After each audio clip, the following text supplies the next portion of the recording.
Hello everyone, welcome back to our YouTube channel. In today's discussion, we discuss a very interesting question from the major theory part, and this question is asked in the ISI MSc Mathematics Entrance Exam 2023. Okay. In this question, we have to evaluate this limit n tends to infinity n square integral from 0 to 1 by n x to the power x plus 1 dx. Okay, we have to evaluate this limit. Okay, formally one can evaluate it easily. First, let me give an intuitive calculation or a formal calculation for this limit. Okay, this limit is given limit n tends to infinity n square 0 to 1 by n x to the power x plus 1. X to the power x plus 1 can be written as x into x to the power x dx.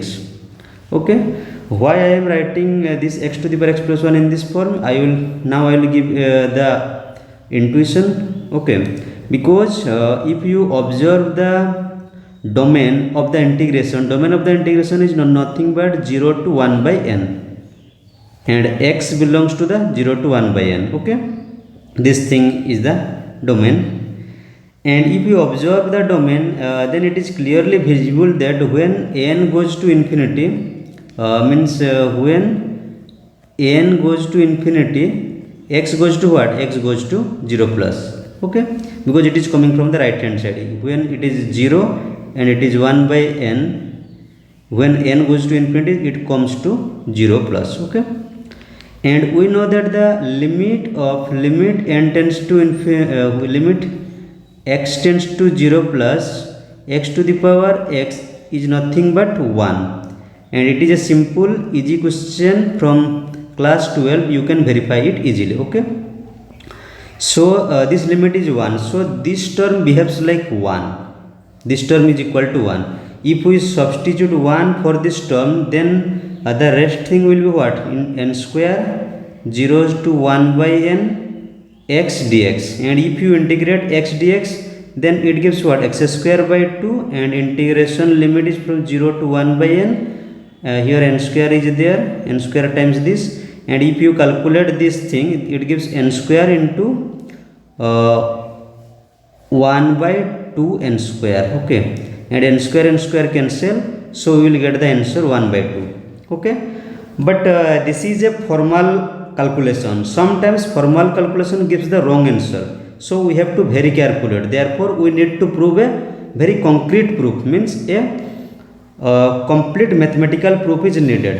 But the formal proof is giving the answer 1 by 2, so we expect that our main answer will also be 1 by 2. Okay, so now we will proceed to prove the exact proof, and from the formal proof we are getting answer 1 by 2. Option C is true, but we have to justify it mathematically. Okay, to justify it mathematically, we will mainly use the dominator convergence theorem from the major theory. Let us proceed to provide the exact proof. Okay, so this is given in the question. L is equal to this limit, and we have to evaluate. But to apply the dominated convergence theorem, one thing is needed, that the integral limit here, lower limit is 0, upper limit is 1 by n, but it is a problem because it is a variable quantity. First of all, we have to convert it into a constant quantity. Okay, therefore we will apply this transformation t is equal to nx. Okay, then it gives dt is equal to n dx. Okay, and these terms can be rewritten in this form. Okay, and when x is equal to 0, it gives t equal to 0, and if you put x equal to 1 by n here, then it gives t is equal to 1. By using this transformation 2 in 1, then this limit is converted to this one. Okay, L is equal to this one. Now we will proceed to apply the Lebesgue convergence theorem. I hope that everyone is well acquainted with the Lebesgue convergence theorem. If you do not know, then read this Lebesgue convergence theorem statement. Okay, here we need two things. First of all, we have to find a fn function, and the fn function is this one, this integrand. Okay, fn t. Okay, and we have to check that whether fn fn x function converges pointwise to a function f mu almost everywhere, means we can discard the set whose measure is 0. Okay, and in our case x is equal to, here our x is equal to 0 1 close interval. Okay, and we also have to find a g dominator function g which is integrable L1 function so that fn x is bounded by gx. Okay, then we can pass this limit inside this integration. This is the Lebesgue dominator convergence theorem. Okay, so our required function fn t is this integrand t times t by n whole to the power t by n. Okay, and we know that this quantity converges to what? This quantity converges to 1 because x to the power x converges to 1 when x goes to 0 plus, and when n goes to infinity t by n converges to 0 plus, therefore t by n whole to the power t by n converges to 1. So therefore fn t converges to what? T, because this limit is 1 and this is independent of n. So therefore this whole quantity converges to ft where ft is equal to t. Okay, fn, therefore we get the pointwise limit is equal to t, but here careful that t is not 0, because when t is 0 this is not well defined. But in this assumption of the Lebesgue dominator convergence theorem, we can discard the set whose measure is 0. Therefore there is no problem to discard the point t is equal to 0, because the singleton set has measure 0. There is, so it will create no harm. So we get the pointwise limit. Next we have to find a dominator function g such that fn t is bounded by g. So now we are creating the dominator function. So we are taking the modulus, then it gives this one, but we know that t by n whole to the power t by n bounded by 1. Why? I am saying that t by n whole to the power t by n is bounded by 1. I am claiming this.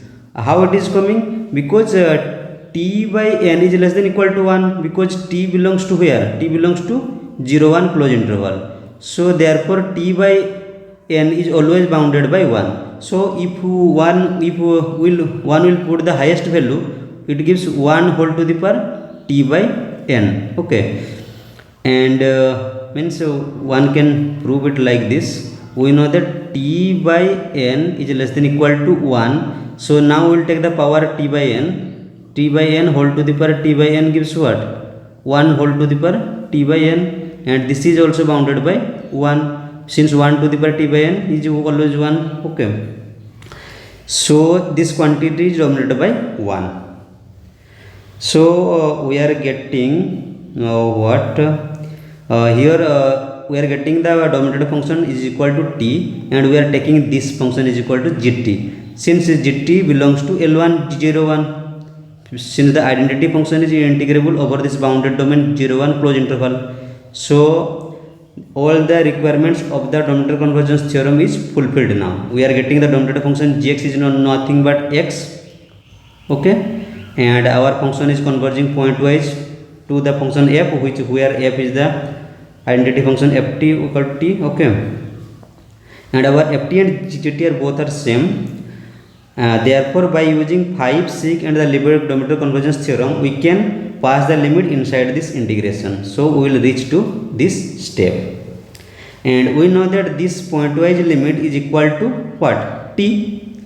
So we are getting t, and if you integrate these functions, it gives t square over 2, and the integral limit is from the 0 to 1, so it gives the value half, and half is the correct answer. So our formal answer is equal with our exact answer. Okay, so our correct option is option C, and it is also verified exactly. Okay, I hope that you all understood it very well. Thank you all. Bye bye.